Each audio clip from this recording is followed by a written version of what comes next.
الجمال أو الإبل كانت رفيقة الإنسان، وربما تعلمت صبرها من الأيام التي تقاسمت فيها العناء مع البشر لتبقى الصديقة الوفية في الصحراء الشاسعة. الهجن أو الجمال أو المطايا أو البعير أو الإبل بالنسبة لأهل الإمارات سفينة بلا شراع قطعت أمواجا من الرمال لتبقى المثال الحقيقي للوفاء.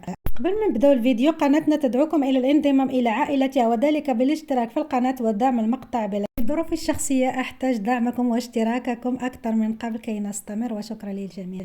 السلام عليكم محبي الإبل ومربي الإبل وتجار الإبل وملاك الإبل ورعاة الإبل وكل من يعشق الإبل ويحبها وكل من ينظر إليها، كما قال الله سبحانه وتعالى: أفلا ينظرون إلى الإبل كيف خلقت.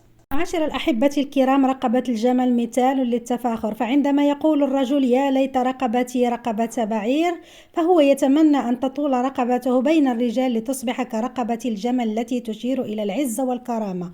ودائما كان الجمل رمزا لقوة التحمل المصحوب بالهدوء والوقار وضبط النفس، فالشخص الذي يتحمل الصعاب ويواجه الأزمات الكبرى مثل الكوارث والحوادث والأمراض يوصف بأنه جمل، وهذا ما جاء في المثل الشعبي: أصبر يا جمل لحين يأتيك الربيع.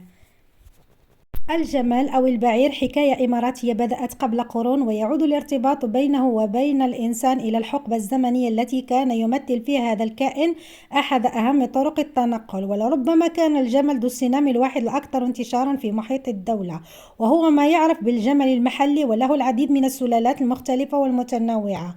وقديما استخدم الإنسان الجمل في التجارة والتنقلات لقدرته على التحمل وحمل المواد المتنوعة في التجارة بين مختلف البلدان، كما كانت الإبل مصدر لحوم والجلود، إضافة إلى أن حليبها كان يمثل غذاء ودواء في آن واحد. وكانت الإبل أيضا رمز لكل عروس عربية. ولا تنسوا بأن للإبل شأن كبير عند ملاكها، ومن شدة تعلق أصحاب البادية بها كانت تلك إحدى صور العلاقات الوطيدة بين المطية وصاحبها، كما كانت سباقات الإبل تقام أثناء الأعراس والأعياد. وبنظرة ثاقبة ومن القيادة الحكيمة وصلت الهجن إلى ما نراه اليوم، حيث تقام لها السباقات والمهرجانات الخاصة وتخصص لها الجوائز، حتى باتت منافساتها من أهم الرياضات التراثية. ومع ارتباطها الكبير بأبناء البادية سواء النساء أو الرجال، صارت الهجن عناية خاصة ومتميزة، سواء كانت من إبل السباقات أو الإبل الخاصة بالتوليد، فهي تلقى عناية دائمة ساهمت في زيادة الثروة الحيوانية بشكل كبير، مع ازدياد واضح في شريحة ملاكها. كما يوجد في الإمارات مستشفى خاص للعناية بالإبل أو البعير.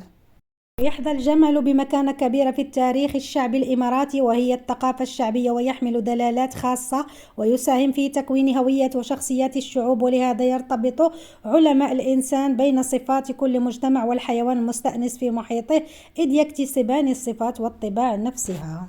يعتبر الجمل أو البعير من أكثر الكائنات التي تحمل مدلولات رمزية في المجتمعات العربية عامة وفي الإمارات خاصة، وذلك لارتباطه بالبيئة الصحراوية وتأثيره من الناحية الحسية والمعنوية، وما بينهما استخدامات أخرى تتعلق بالتقنية والصناعات المحلية. وتحمل الأمثلة الشعبية دليلا قويا على استحواذ الجمل على الشخصية الإماراتية، وأوضحت الكثير من الأمثال كيف استخدم المواطن الإماراتي الجمل في وصف كل شيء يدعو للتفاخر في المجتمعات، فعندما يصفون شخصا يتميز بالهمة والنشاط تظهر عليه عملات الجد والخدمة الآخرين، فهو جمل كل ديرة. هذا ما اجتهدت به، فإن أصبت فمن الله سبحانه وتعالى، وإن أخطأت فمني ومن الشيطان، وأستغفر الله لي ولكم، وأستودعكم الله الذي لا تضيع ودائعه. لا تنسوا دعم المقطع باللايك والاشتراك في القناة، وشكرا للجميع.